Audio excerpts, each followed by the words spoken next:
اور ہمارے ان احسانات کو یاد کرو جب ہم نے تم کو قوم فرعون سے نجات بخشی۔ وہ لوگ تم کو بڑا دکھ دیتے تھے، تمہارے بیٹوں کو تو قتل کر ڈالتے تھے اور بیٹیوں کو زندہ رہنے دیتے تھے، اور اس میں تمہارے پروردگار کی طرف سے بڑی سخت آزمائش تھی۔ اور جب ہم نے تمہارے لیے سمندر کو پھاڑ دیا، پھر تم کو تو نجات دی اور فرعون کی قوم کو غرق کر دیا، اور تم دیکھ رہے تھے۔ اور جب ہم نے موسیٰ سے 40 رات کا وعدہ کیا تو تم نے ان کے پیچھے بچڑے کو معبود مقرر کر لیا اور تم ظلم کر رہے تھے۔ پھر اس کے بعد ہم نے تم کو معاف کر دیا تاکہ تم شکر کرو۔ اور جب ہم نے موسیٰ کو کتاب اور معجزے عنایت کیے تاکہ تم ہدایت حاصل کرو۔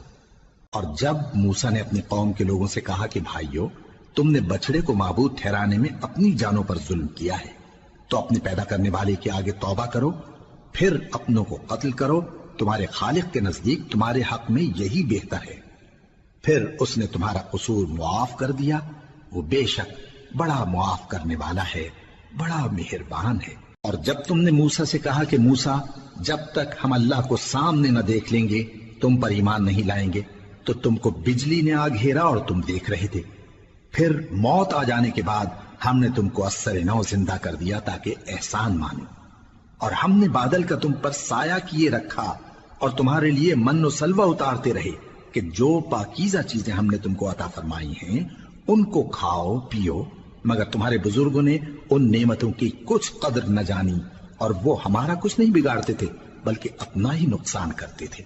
اور جب ہم نے ان سے کہا کہ اس گاؤں میں داخل ہو جاؤ اور اس میں جہاں سے چاہو خوب کھاؤ پیو، اور دیکھنا دروازے میں داخل ہونا سجدہ کرتے ہوئے اور حطوۃ کہنا، ہم تمہارے گناہ معاف کر دیں گے اور نیکی کرنے والوں کو اور زیادہ دیں گے۔ تو جو ظالم تھے انہوں نے اس لفظ کو جس کا ان کو حکم دیا تھا بدل کر اس کی جگہ اور لفظ کہنا شروع کیا، پس ہم نے ان ظالموں پر آسمان سے عذاب نازل کیا کیونکہ نافرمانیاں کیے جاتے تھے۔ اور جب موسیٰ نے اپنی قوم کے لیے ہم سے پانی مانگا تو ہم نے کہا کہ اپنی لاٹھی پتھر پر مارو۔ انہوں نے لاٹھی ماری تو اس میں سے 12 چشمے پھوٹ نکلے، اور تمام لوگوں نے اپنا اپنا گھاٹ معلوم کر کے پانی پی لیا۔ ہم نے حکم دیا کہ اللہ کی عطا فرمائی ہوئی روزی کھاؤ اور پیو، اور زمین میں فساد نہ کرتے پھرنا۔ اور جب تم نے کہا کہ موسیٰ، ہم سے ایک ہی کھانے پر صبر نہیں ہو سکتا، تو اپنے پروردگار سے دعا کیجئے کہ ترکاری اور ککڑی اور گیہوں اور مسور اور پیاز وغیرہ جو نباتات زمین سے اگتی ہیں ہمارے لیے پیدا کر دے۔ انہوں نے کہا کہ عمدہ چیزیں چھوڑ کر ان کے بدلے ناقص چیزیں کیوں چاہتے ہو؟ اگر یہی چیزیں مطلوب ہیں تو کسی شہر میں جا اترو، وہاں جو مانگتے ہو مل جائے گا۔ اور آخر کار ذلت و رسوائی اور محتاجی و بے نوائی ان سے چمٹا دی گئی، اور وہ اللہ کے غضب میں گرفتار ہو گئے۔ یہ اس لیے کہ وہ اللہ کی آیتوں سے انکار کرتے تھے اور اس کے نبیوں کو ناحق قتل کر دیتے تھے، یعنی اس لیے کہ نافرمانی کیے جاتے اور حد سے بڑھے جاتے تھے۔ جو لوگ مسلمان ہیں یا یہودی یا عیسائی یا ستارہ پرست، یعنی کوئی شخص کسی قوم و مذہب کا ہو، جو اللہ اور روز قیامت پر ایمان لائے گا اور عمل نیک کرے گا، تو ایسے لوگوں کو ان کے اعمال کا صلہ اللہ کے ہاں ملے گا، اور قیامت کے دن ان کو نہ کسی طرح کا خوف ہوگا اور نہ وہ غمناک ہوں گے۔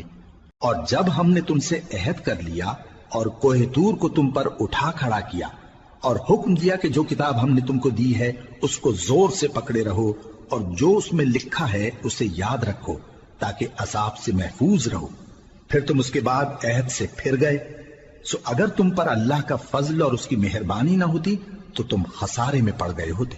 اور تم ان لوگوں کو خوب جانتے ہو جو تم میں سے ہفتے کے دن مچھلی کا شکار کرنے میں حد سے تجاوز کر گئے تھے، تو ہم نے ان سے کہا کہ ذلیل و خوار بندر ہو جاؤ، اور اس قصے کو اس وقت کے لوگوں کے لیے اور جو ان کے بعد آنے والے تھے عبرت اور پرہیزگاروں کے لیے نصیحت بنا دیا۔ اور جب موسیٰ نے اپنی قوم کے لوگوں سے کہا کہ اللہ تم کو حکم دیتا ہے کہ ایک بیل ذبح کرو، وہ بولے کیا تم ہم سے ہنسی کرتے ہو؟ موسیٰ نے کہا کہ میں اللہ کی پناہ مانگتا ہوں کہ نادان بنوں۔ انہوں نے کہا کہ اپنے پروردگار سے التجا کیجئے کہ وہ ہمیں یہ بتائے کہ وہ بیل کس طرح کا ہو۔ موسیٰ نے کہا پروردگار فرماتا ہے کہ وہ بیل نہ تو بوڑھا ہو اور نہ بچڑا بلکہ ان کے درمیان یعنی جوان ہو، سو جیسا تم کو حکم دیا گیا ہے ویسا کرو۔ انہوں نے کہا اپنے پروردگار سے درخواست کیجئے کہ ہم کو یہ بھی بتا دے کہ اس کا رنگ کیسا ہو۔ موسیٰ نے کہا